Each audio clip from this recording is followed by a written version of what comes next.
karon diri. So mo na problema sa Cebu ron kay kusog kay ulan unya kanang baha. Bawa mo unsay problema sa mga Cebuano karon? Sige lang sa ingon nga Singapore like ang Cebu. Kay gigamit lang na sa usa ka leader ang mga Cebuano pod misakay na everything na something happens na something wrong sa city, maingon din sila nga Singapore like Cebu. Kana unsay effect ana no sa atong mindset? Failure to lang tadaan.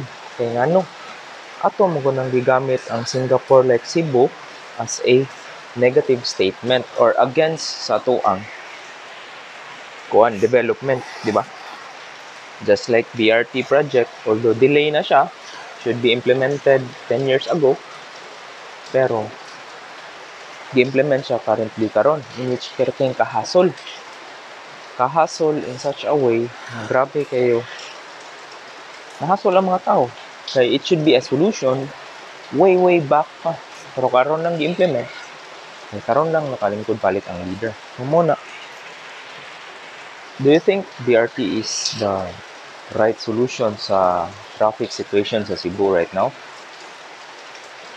Sa akong hunahuna ang BRT is mura na siya o sa network engineer pa mura na siya QoS or quality of service. So nalang kay mga certain traffic nga gipapaspas during congestion. Pero dili siya mao'y ultimate solution. Kaya ang ultimate solution jud is the capacity augmentation or magdagdag ka og capacity sa imong road or widening para mas dako ang volume ang makaagi na traffic sa imong mga sakyanan. So muna yung problema siguro kana capacity issue mo'y kuan karon ato sa ni siligan kay ni clog namong kanal tungod sa kusog na ulan baha na diri. So karon tungod sa development sa mga daghang buildings ang mga waterways nato ang atong problema kanang agianan sa atong tubig kay mo nay dako kay impact as sa Cebuano kay previously during pandemic mo man ta ka-experience og baha-baha kay kato na stop man ang construction. Karon pag boom sa construction balik sa mga buildings, tuo ko na atong mga kanal katong dagko kayo mo gid to siya dapat natong buhaton. Kay karon ang mga kanal atong manghimuan na culvert in which nakalimit na sa capacity sa tubig, nakalimit na sa volume sa tubig. So dili na siya maka bulto ang tubig or flow kay na-stop mo siya kay limang kang ang open canal sa una open river imo nang gikabiran although nanindot ang ibabaw pero sa ilaw limited ng capacity sa tubig. So muna na limit sad ang tubig. So muna ang magbaha gani maingon na ta dayon na Singapore like kay ato lagi dayon gi-relate as negative effect sa mga something na instead of kuan. Then ngano butang atong i-compare atong kaugalingon sa mga Singaporeans. First is ang Singaporeans are kuan man sila supportive sila sa ilang leader in such a way na kung naay balaod ila mang kumanon usahay, di ba?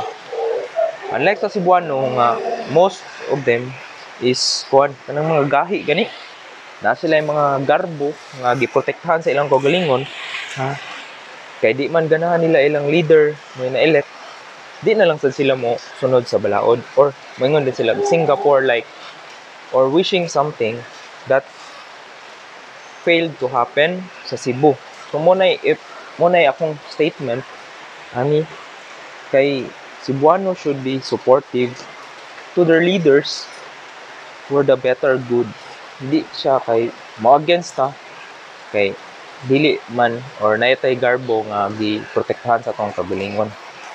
Okay? So muna guys, munang never compare yourself to the Singaporeans kay sila lahi sad ilang struggle.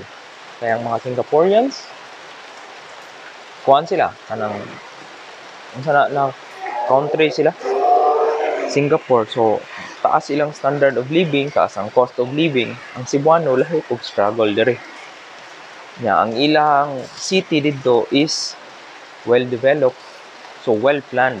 Dire ato man gud ang Cebu reactive planning, kay nakita nako nga kung unsay problema diha pa ta magbuhat og balaod or prank, dili proactive dapat naka-proactive man gud ang Cebuano planning, kay mo na ang atong kinahanglan. If we want to be like Singapore, we need to plan proactively, which kanang mga waterways kinahanglan nato ibalik tong mga sapa.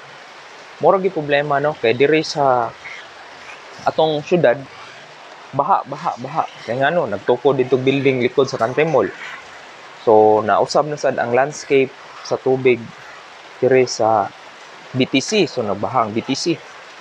Mo na the same case dinhi sa dapit sa San Carlos, dito sa may kuan, kay ang mga bukid giusab man nato, gibutangan nato mga condominiums, so nausab ang flow sa tubig. Instead of maglahi-lahi tog flow, karon man gud na bungkag na siya. Mo na tong nakita so wala nawagtang akong panilhig tungod sa Singapore like Cebu nga negativity. I see it as a negativity among Cebuanos. So never compare yourself with the Singaporeans, or kay just like akong giingon nga kay gigamit na sa usa ka leader ato na sang negative impact na siya. Kay karon man gud makita nako sa social media post na everything that happens sa Cebu hashtag din Singapore like, in which dili na ang impact na dili ta murag nagtira sa atong leader, kundi sa atong kaugalingong as a Cebuano, kasi kay lagi naggamit og Singapore like. So for the traffic situation, wag ko ilay mo naan capacity augmentation. So kita sa atong mabuhat na lang as supportive sa Cebuano, new kuan is to support or do what we can do as a good citizen. So not only kuan suporta sa mga unsay pwede natong mabuhat, like maglimpyo ta sa atong waterways para mo minimize ang baha, atong kuanon project sa traffic unsay contribute ninyo. Instead of commuting, promote ang bicycle or bike to work para ma-minimize ang cars sa kuan. So kato na lang mag-car ang katong mga lagyo kayo, katong di na kaya mag-bike. So for me, I personally ride a bicycle just to save money, time, and physical fitness na sad na. So dako kay nang katabang ang bike to work nato as a Cebuano, kay gamay ra man kay ta na city. Although karon highly adaptable na natay bike lanes ato sa una, pero karon giguba kay wa na lagi uso kay kuan ra tong pandemic. Nindo to siya na project, pero tungod sa ni-shift atong priority or demand mo na. So karon mo na, so limpyo lang ta sa atong kalibot, suportahan nato og kaning traffic. Guanta lang taron kay ang kaning BRT sa tuon ako di gyud ni siya mo ang ultimate solution, kundi mag-usab gyud sa atong kaugalingon. There mo introduce tag lakaw usa sa problema akong nakita kaning sa Banilad Dalamban, although university belt siya gikan sa UV maglakaw ka pa dong sa San Carlos, bati kayo yung sidewalk na yung mga establishments nga nagbulto pa. So dili siya nindot na walk pathway, risgo sad kay napoy path nga wala gyud malakawan ang pedestrian. So muna akong i-suggest sa gobyerno o sa Talamban nga pwede na nato i-fix. So mag-introduce tag walking sa University Street diri sa Talamban, Banilad Talamban. So okay, as a Cebuano, never use or never compare to yourself to the Singaporeans. Kay di na negative impact sa di ta nagtira sa usa ka tawo, kundi nagtira ra ta sa tong kagalingon nga ni-wish na nga ma-fail gito ilang project.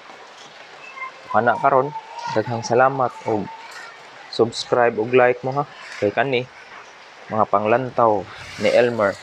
So dili ni kuan pero tungod ni sa mugna sa baha, nakusog sa tubig o mga nasa nating dili maayo diri sa syudad sa Sugbo. Daghang salamat og subscribe og like mo. Manay na wa na ni hulpa ng baha diri. Sugman na. Limpyo ng lamok. Okay.